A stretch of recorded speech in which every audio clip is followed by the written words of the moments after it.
Muy buenos días, queridos amigos, queridas amigas. Soy José Manuel Dolader. Están ustedes en un programa especial que es de la taba al astrágalo, aquí en la radio social, la radio para todos, la radio de todos, como dicen nuestros técnicos, que me lo voy a aprender muy bien, la radio de todos, en radiodiversidad.com. Y decía que un programa especial porque siempre que hacemos un programa de la taba al astrágalo con la Clínica Centro, pues hablamos hasta de codos, de rodillas, de tibias, de peronés, pero hoy vamos a hablar de inglés.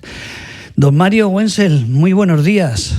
Buenos días, ¿qué tal? Pues aquí, digo, ¿de qué hablamos hoy? ¿De codos, de rodillas? Y me dice, no, digo, de tobillos. Dice, tampoco, de inglés.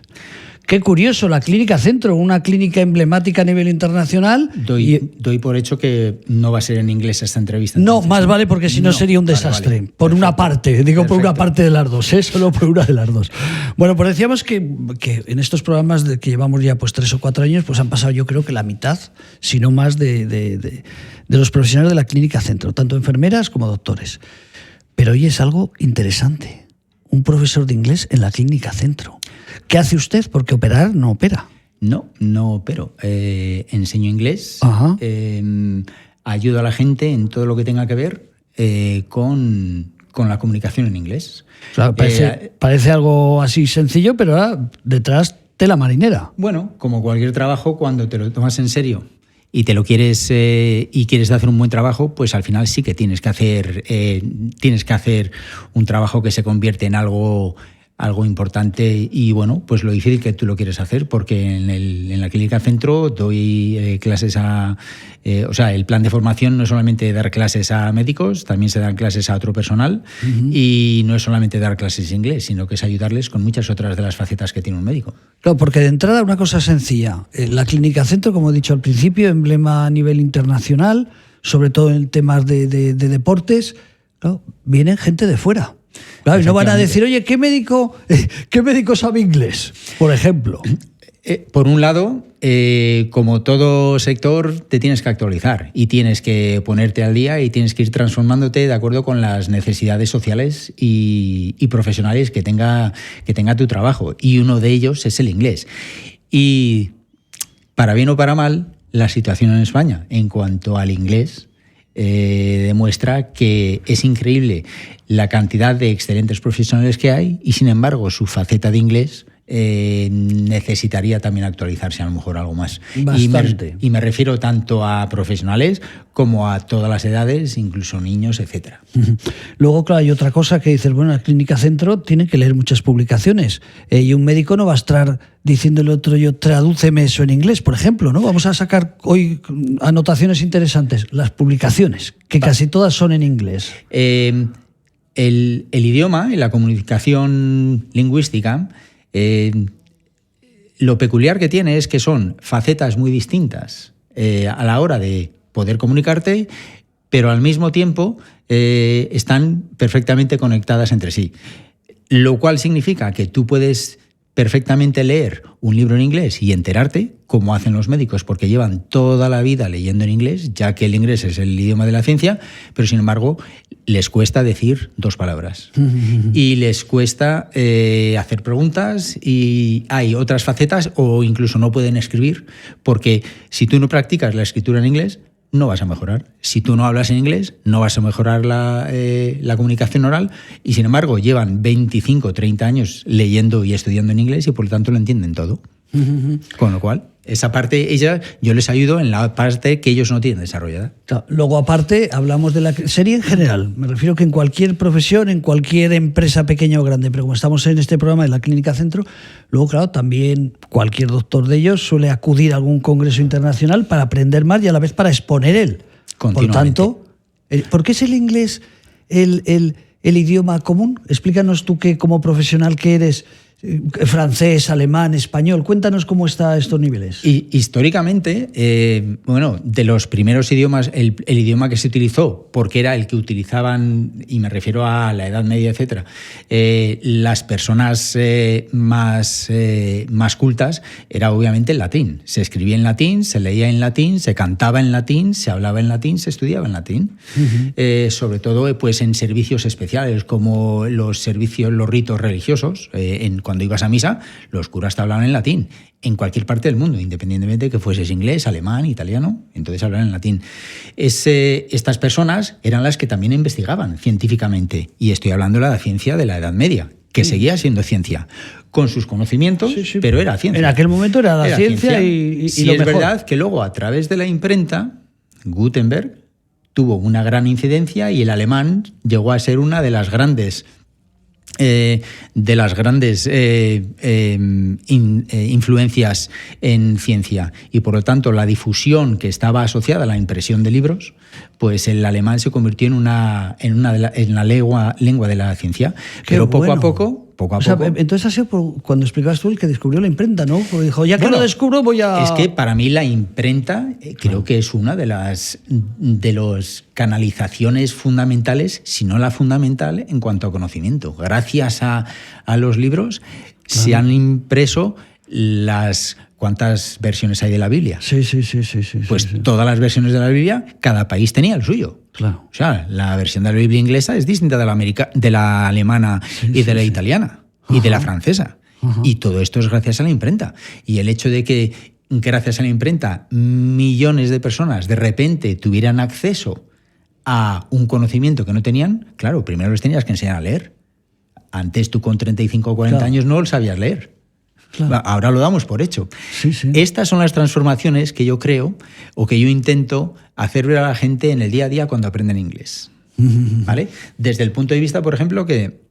y al final, para acabar la historia, poco a poco, el inglés, el francés también ha sido muy importante, pero finalmente... O sea, el francés también fue un idioma que lo podemos considerar importante en su día. Por ejemplo, día. cuando hablas de la SICOT, la SICOT es un anagrama francés, no es internacional del inglés, porque son instituciones que se formaron en Francia y que tienen una gran relevancia a nivel científico. Me refiero al científico médico, obviamente a otros niveles científicos de investigación, por supuesto. Fíjate, Mario, yo recuerdo que los que ya tenemos la tarjeta Dora de Renfe, que siempre lo cuento, tienes una ventaja, que tienes mucha experiencia, pero yo recuerdo que de joven en la escuela era francés. Me figuro que había otras escuelas que es el inglés. ¿Eso ya se ha perdido en las escuelas de ahora? ¿Ya es el inglés el que predomina en una forma mayoritaria? Pues básicamente es el inglés, y de hecho hace 5 o 8 años, ¿cuál era el idioma que se dijo que se iba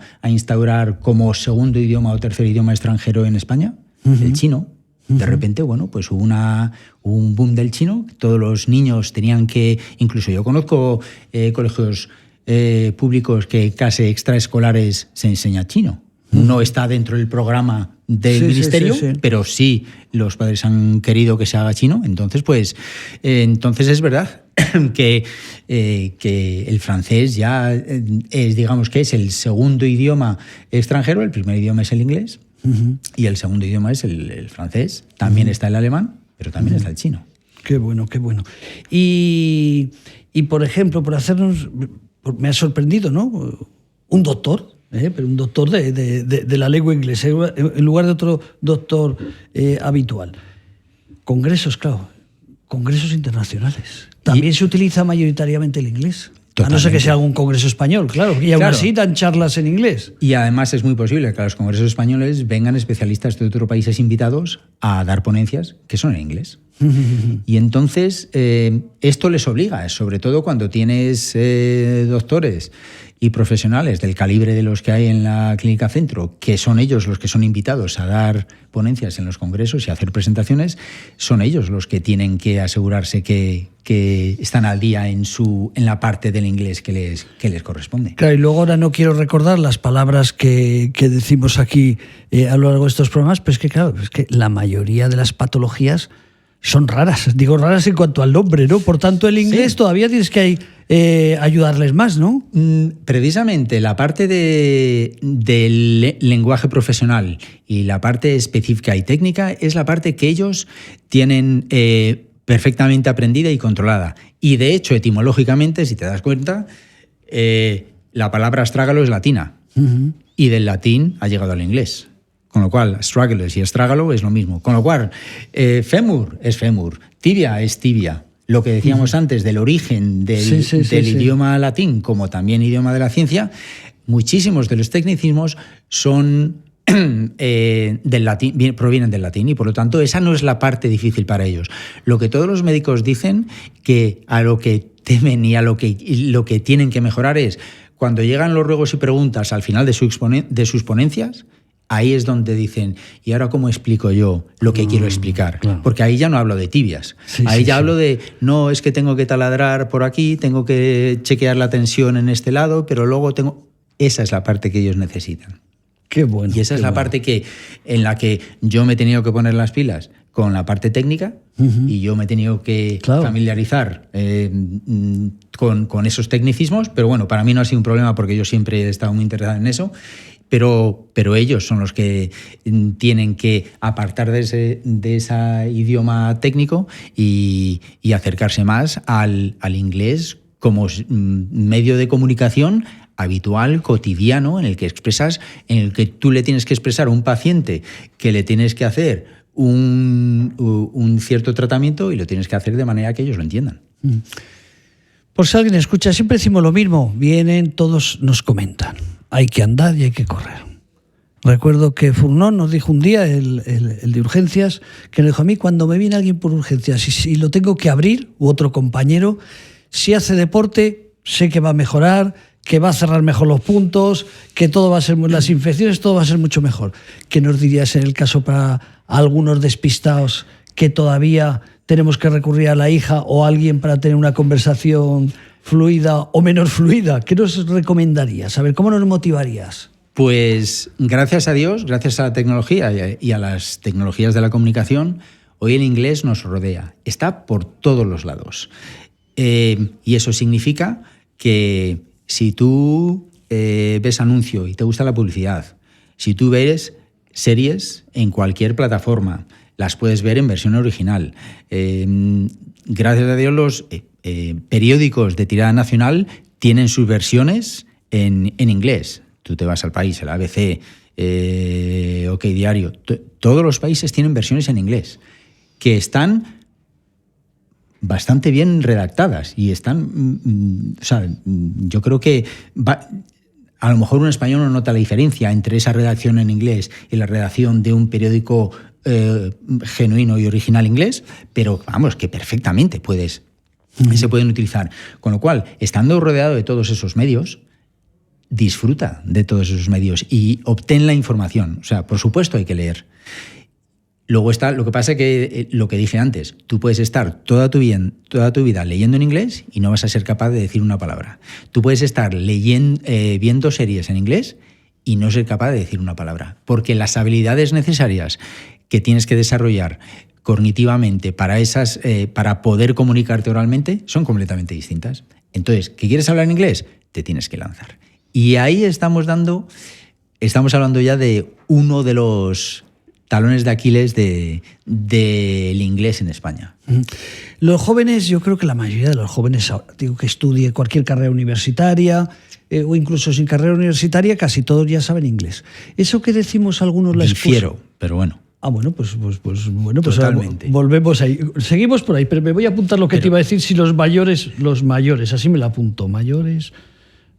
Explícame entonces eso que he dicho. Yo digo, los jóvenes, yo digo por mis hijas, ¿no? Bueno, también una vive en Inglaterra, la otra se ha ido de viajes por ahí. Claro. Vale. Ya empiezas a incluir factores que son decisivos a la hora de mejorar tu inglés, como por ejemplo inmersión en el sistema. O las dos se han ido a África y al final se han dado cuenta de voluntarias que tenían que en todo el mundo se hablaba inglés. Puede ser que eso también influya, por ejemplo. ¿no? Entonces, ¿las jóvenes de 25 años no saben todos inglés? No, ni mucho menos. Ni los jóvenes de 25, ni los de 20, ni los de 18, ni los de 6, ni los de 5. El hecho de que, y yo lo digo por experiencia, lo digo por experiencia por los alumnos que tengo, tanto a nivel privado como a nivel de empresas. Y en empresas, mi alumno más pequeño tiene 4 años. Mi alumno más mayor tiene más de 80. Todos buscan inglés y todos tienen distintas capacidades para aprender inglés, pero en todos veo que hay una necesidad. Y claro, el problema está en que cómo se enseña, y esto es desde mi punto de vista y por mi experiencia, hoy en día se enseña inglés de la misma manera, yo creo que hace 40 años. Y eso que ha habido iniciativas excelentes a nivel de ministerio, a nivel nacional, como puede ser en bilingüismo en los colegios, etcétera, en los que efectivamente la idea es muy buena. Y hace 15 años se empezó el bilingüismo aquí en Madrid, en el que tú ves muchos colegios que tiene la banderita esta inglesa y la banderita española y dices, esto es un centro bilingüe. Entonces esto es que aquí los chicos saben hablar inglés y español y se les enseña inglés y español. El proyecto en sí es así, pero luego la realidad no es esa. ¿Y te atreverías a decir, Mario, sin compromiso, tampoco que te quiero pillar, pero si lo dices porque lo sabes, ¿no? ¿Cómo se podría mejorar eso?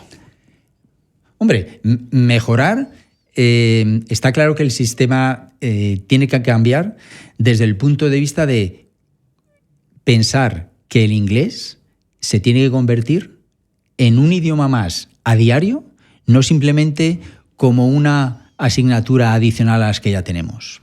Y yo me pregunto, ¿cómo es que en Bélgica, en Holanda, en Luxemburgo, en el norte de Francia, la gente habla inglés con 5 o 6 años? Y cuando llega a los 18, 20, 25 y son profesionales en cualquiera de las profesiones, y estoy hablando desde un mecánico, un técnico informático, un técnico de sonido, un pintor, hablan inglés. ¿Por qué? Y en España no.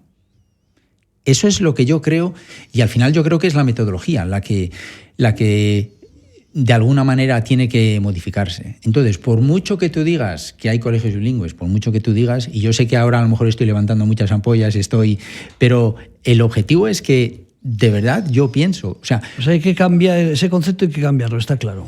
Yo no sé si a lo mejor le suena a la gente. Cuando estudiabas inglés y te daban las malditas 3 columnas de los verbos irregulares, go, went, gone, could, buy, bought, y todo eso, en Inglaterra ninguna persona aprende inglés así. Nadie aprende inglés así. Y hoy en España tengo alumnos de 5 años a los que ya les están dando las 3 columnas para que se aprendan. Y después de tu experiencia está claro que eso no va por buen camino. No sirve para nada, pero no sirve para nada. Y de hecho, piensa, un niño en español, un niño de 4 años le dice a su madre, ¿por qué has hecho eso? Y el niño dice, si el niño no me hubiera sacado la lengua, no le hubiera tirado una piedra. ¿Y el niño sabe que es un pretérito de subjuntivo de no sé qué, no sé cuánto? Perfecto. No lo sabe, pero lo usa. Pregunta, los que somos un poquito, vamos a llamarnos, no voy a decir tontos, despistados. Siempre tienes unas cosas, es que ya soy mayor. ¿Eso es verdad? Y ya para terminar, ¿es lo mismo si empiezas inglés con 5 años que con 25 que con 60? No, no es lo mismo, pero no es peor. Es distinto. Y eso es una de las cosas que yo creo que yo tengo en cuenta a la hora de enfrentarme a los alumnos y al aprendizaje y al proceso de aprendizaje. Lo que la gente tiene que entender es que, y aquí no tiene nada que ver con inteligencia, no, es que ese es más inteligente de joven, ¿no? La inteligencia es un término muy, muy difícil de definir, pero en cualquier caso, lo que es innegable es que la plasticidad del cerebro humano se pierde a partir de los 6 años. No a partir de los 30 La plasticidad se pierde a partir de los 6 años. De hecho, hay ciertas teorías del aprendizaje que dicen que el 80% de todo lo que aprendes en tu vida se aprende hasta los 6 años. Luego ya no. Otra cosa es que sí es verdad que dentro del aprendizaje está la memoria. Y la memoria sí se ejercita con el tiempo. Y precisamente de las poblaciones profesionales que más tienen que estudiar y memorizar cosas están los médicos. Por eso los médicos de centro, por ejemplo, son excelentes a la hora. Ellos son los que me dicen, dame las listas de tres columnas que me las aprendo, que me las quiero aprender. ¿Por qué? Porque están acostumbrados a memorizar cosas. Hombre, si apruebas el MIR, ¿cómo no vas a aprenderte una lista de verbos irregulares? Pues por supuesto que sí. O sea, por eso los médicos que aparte, claro, como tú dices, memorizan y forma otra parte más la memoria es parte fundamental de todo proceso de aprendizaje. Entonces, cuando tú eres pequeño, no aprendes conscientemente y no aprendes de memoria, aprendes a través de la experiencia. Cuando eres mayor, y eso yo se lo digo a todos, un niño cuando cuando va a una clase no se cuestiona nada de lo que yo le digo. Y parece mentira, pero no cuestionarse las cosas y fiarte del profesor 100% es una enorme ventaja a la hora de aprender. Pero de repente yo le digo a un adulto, es que COUGH se pronuncia de una manera, pero TOUGH se pronuncia de otra manera. Inmediatamente. ¿Y por qué? Pues vaya, pues esto es un rollo. Pues esto... Y yo le digo, pero que esto no es un interrogatorio policial. Acéptalo, no hay más. Perfecto. ¿Sí? Pues Caballero, te voy a decir una cosa, que ha sido un programa muy entretenido. Me alegro. Y hemos aprendido mucho. Os agradezco enormemente. Y nos has motivado. Por cierto, en televisión, no sé si en la 2 o en alguna televisión hay un profesor que lleva muchos años, un profesional del inglés que no recuerdo. Eso es. Ya sé que tú tienes, como profesional, tienen que ir a ti, ¿eh? Tienen que ir a ver ahí en las redes sociales Mario Wenzel con W y con 2 L's al final, que él nos va a enseñar inglés muy bien. Pero, por ejemplo, sería recomendable para Nacho, nuestro técnico, si no sabe inglés, que se pusiera a ver eso por las mañanas mientras que toma su café. Por supuesto. Si al final lo que digo es que todas las herramientas, aquí estamos hablando de distintas herramientas para conseguir un mismo fin. ¿Cómo utilizas esa herramienta? Depende de ti. Entonces, y obviamente hay herramientas más eficaces que otras, por supuesto, y hay herramientas de más calidad que otras. Por supuesto, totalmente de acuerdo. Entonces, es como el Follow Me de hace 20 años. ¿Os acordáis del Follow Me? Sí, sí. Pues es lo mismo. ¿Por qué no vas a poder utilizar ese sistema también? ¿Por qué no quieres? Para mí, todo lo que sea hacer una inversión en inglés y percibir inglés es bueno. ¿Cómo lo utilices tú luego? ¿O cómo quieres aprender? ¿O qué nivel de esfuerzo metes en ello y te de compromiso? Depende de ti. Pero, ¿por qué no vas a utilizar el inglés? Con eso nos vamos. Mario Wenzel, insisto, no me ha parecido este programa muy diferente a los demás, porque siempre se trata de aprender algo. Agradecemos, como siempre, a la Clínica Centro por los profesionales que colaboran con esta radio social y, como no, a SISPA, una entidad social que eres joven, pero ya serás mayor, que se dedica al cuidado de las personas mayores y de las personas emigrantes. También a Corazón y Manos, una entidad social dedicada al cuidado de las personas, sobre todo las mujeres que sufren violencia de género, y al Hospital de Día Lachman, que, como decimos siempre, calidad para sus pacientes. Un hospital dedicado al trastorno mental grave. Y, querido amigo, que ha sido un placer. Insisto. Igualmente, mil gracias por la oportunidad que me habéis Además, brindado. un programa muy oportuno para esta nueva radio, para Radio Diversidad, porque sin imágenes. Si hubiéramos hablado de tobillos, hubiéramos hablado de codos, por ejemplo, pues necesitaríamos las imágenes. Aquí no hemos necesitado. No fue necesario. Mil gracias. Mario, un abrazo muy fuerte. Muchas gracias. Un saludo. Queridos amigos, sigan en esta radio. Seguro que hay una música maravillosa después de este programa. Y si no, pues habrá otro. Ahí les dejo.